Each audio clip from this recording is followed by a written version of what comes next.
Right. Hello and welcome, FPL managers, and welcome to Zonal Weakness, brought to you by Gona Football Fantasy and powered by Fantasy Football Scout. Today, again, it's Bethany who's joined me. I think she's doing fantastic, to be honest, but I'm just guessing, so it's a wild guess. Don't don't take my words seriously. But how are you doing, Bethany? Yeah, I am. I wouldn't use the word fantastic, but the hours have been green, which has been nice. I used my free hit in the game week before last and got 124, so that kind of shot me up about 200k, something like that. And then I'm currently on a small green arrow this week. Not amazing, but yeah, I've gone kind of from about 700k about 3 or 4 weeks ago to 240. So definitely heading in the right direction. I think 100k is still a bit ambitious now, probably, but I'm definitely closer to where I'd rather be. How about you? Well, before I tell you about my game week, I just want to tell, I think I was right about using the term fantastic because if somebody was 3 weeks ago 740,000K, now it's 240,000K. That's 3 weeks, and you just climb 500,000. It's okay. It's not a big deal. It's all right. It's just a small feat. It's okay. So, I mean, yeah, glad, Bethany, glad for you playing it, really undermining it. But thank you. Um, I'm doing so far so good, I would say. I didn't have my free hit. I don't have my chips there. I played. I didn't take a minus hit. I was planning for the gaming 35 for a while, so I did manage to save, and then yeah, I ended up getting a green arrow and scored 94. So I'm inside 500,000 now, Nice. Yeah, which that's is really good. good. Yeah. And yeah, this game week is also going on well so far because I have Son as a captain, and a lot of people have actually Palmer as captain. So Yeah, I'm very that's an jealous of advantage. that. Yeah, but I've taken -8. So I've got in Oh, Isaac, I've got in Bruno Fernandez, I've got in Son, and I've got in Foden. The worst part is Foden didn't play, so yeah. somebody's got. Yeah, Semenya is probably going to come in from my bench. I'm not sure, but yeah. Anyway, so far so good. But yeah, Good. so let's get started. This is the zonal weakness for, of course, gaming 36, and it's another one, interesting one. But before we start with all that, please do give us a follow, like, and subscribe. If you haven't done so, we are producing regular content on Twitter, on Facebook, and also on YouTube. So please do give us, and every support that comes from you will be sincerely appreciated.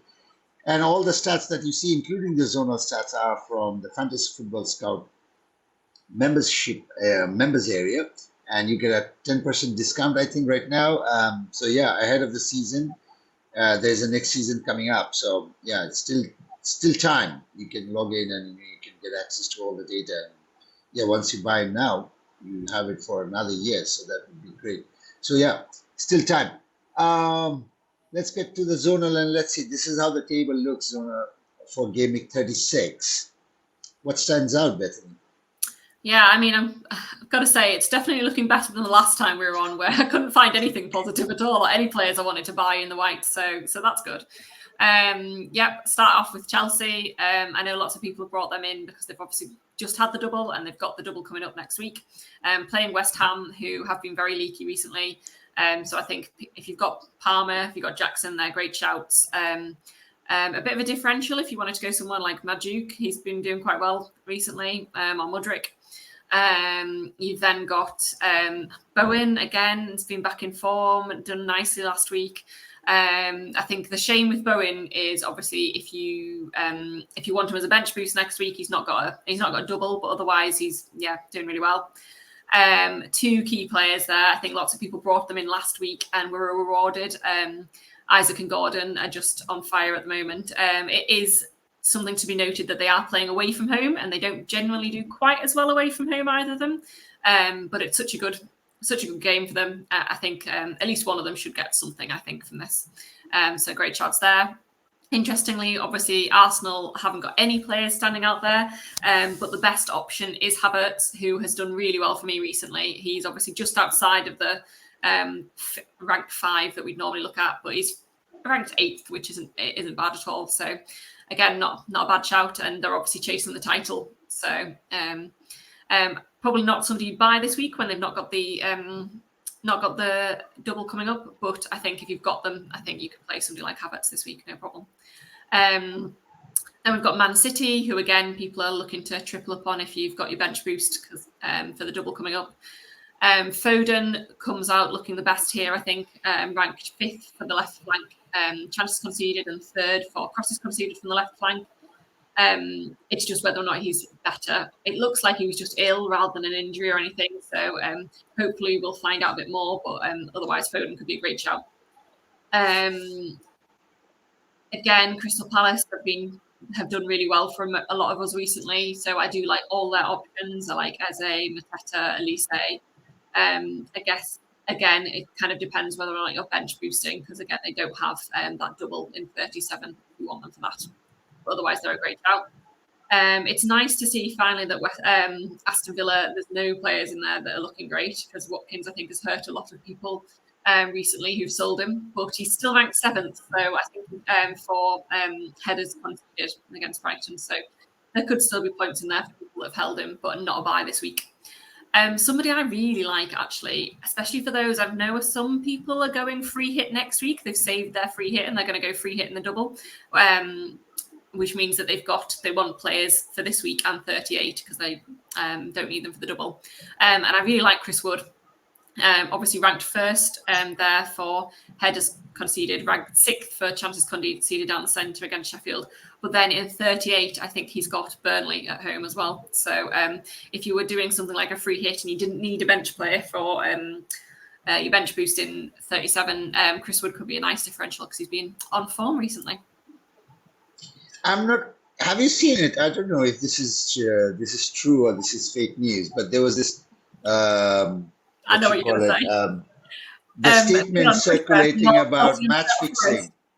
Because he missed all those huge chances against City. Yeah, I saw that. And I thought it was real for a second, and then I realised it wasn't. But it did catch me out first time. Yeah, I was like, wow, okay, wow. You make a statement out of it, and I was like, okay. So it's not true, right? They were so outstate, like they went big about the umpiring, didn't they? About the refereeing. Yeah. And so they it wasn't kind of unusual for them to have said something so outrageous. I'm kind of used to it. So when I saw it, I was like, okay, we've got this again, but okay. And then I realised it was fake. But yeah, it did make me laugh. Yeah, that's what I was like. I was like, okay, I'm going to treat this. I was not sure if I should retweet it. If I was not like, okay, I'm confused. So I was like, okay, let's just hold on for a second. You don't have to be quick and rash in sharing wrong information. Perhaps just take a pause, and that's a good way of just trying. I think Man City people who had Man City defence were very lucky with their clean sheet. I think. Exactly, and I was disappointed a bit in a sense that I was expecting Chris Wood to score, and I wanted, like a lot of people have been taking Man City defence. I was like, get that clean sheet out, so it would be nice. But anyway, I had played Haaland, so he didn't start, so I was a bit disappointed. But then he comes on from the bench and then scores the penalty. Yeah, I benched him, so I've got some nice bench points this week. Unfortunately, I benched Haaland, and who else did I bench? Oh, Branthwaite.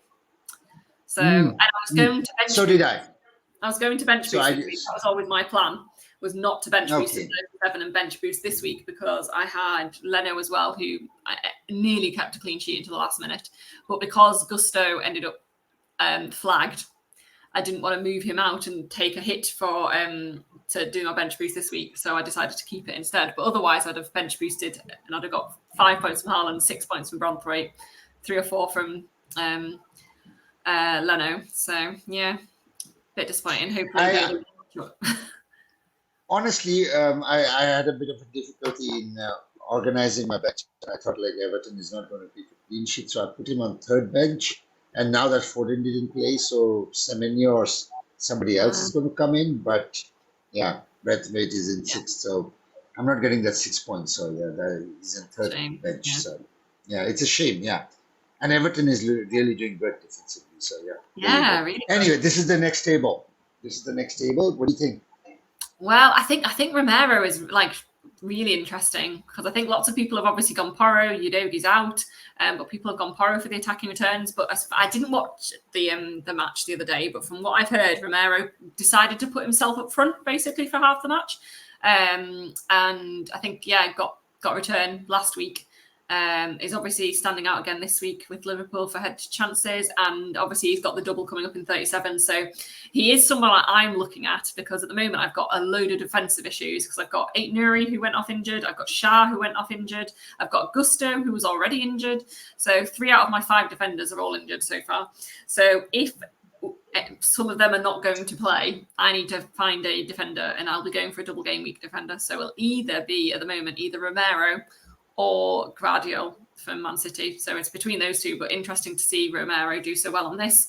And unfortunately, not looking great for the attacking assets from Spurs. I thought it might look better, actually, because Liverpool haven't been great defensively.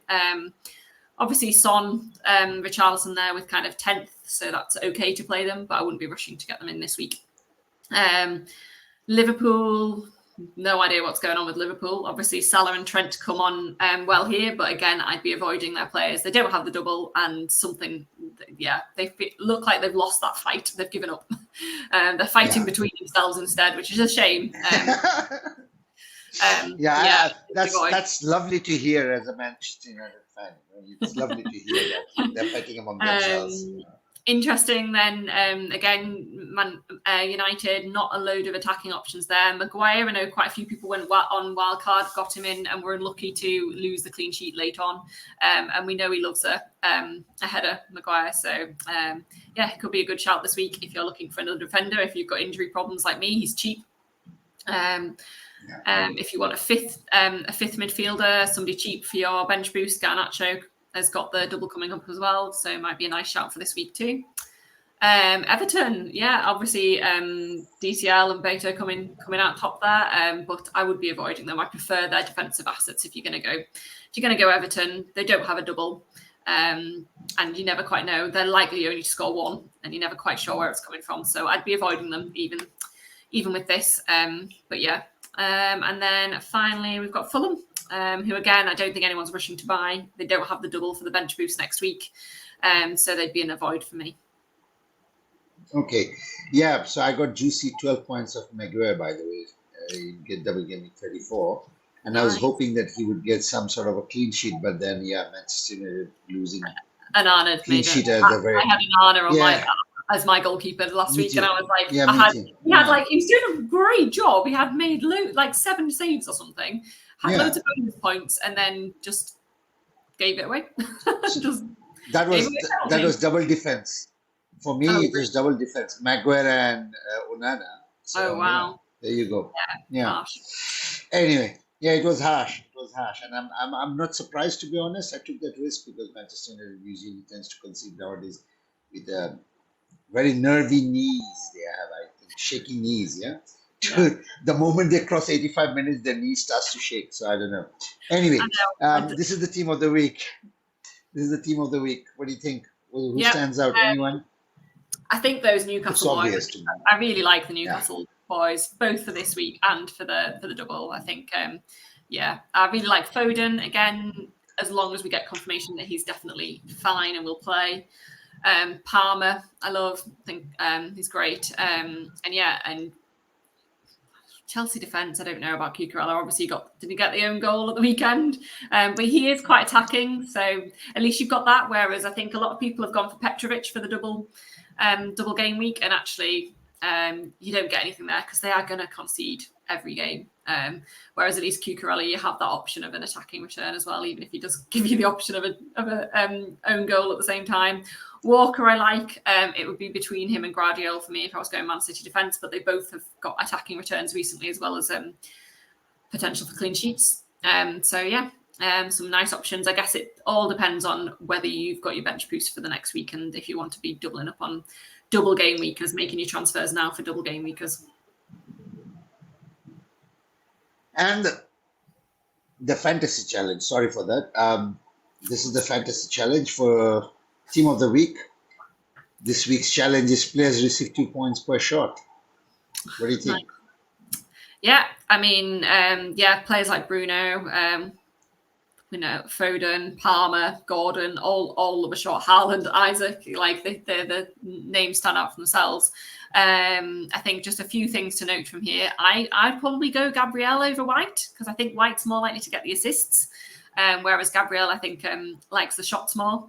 I think he's got some crazy stat where he's had more shots on target or more shots in the box or something than any of the Arsenal defence, all the Arsenal other defenders put together this season. So I'd probably go for him over White. And just to note that I heard today that Ederson's injury doesn't look as bad as it might have been. So Ederson might be back sooner rather than later. So maybe don't go for Ortega or wait until you hear more on that. But otherwise, yeah, I think some great shouts in there. Okay, so I think that's it then. I don't think so we have anything else to cover. Thanks so much for joining, Bethany. And of course, audience, we apologize for not being able to record or share anything for Gaming 35. We had a bit of difficulty, but thank you for joining again. And we'll try to continue until the end of the season and then try and review. But thank you, Bethany, for joining. And of course, everyone, thank you for watching. Take care. Bye-bye.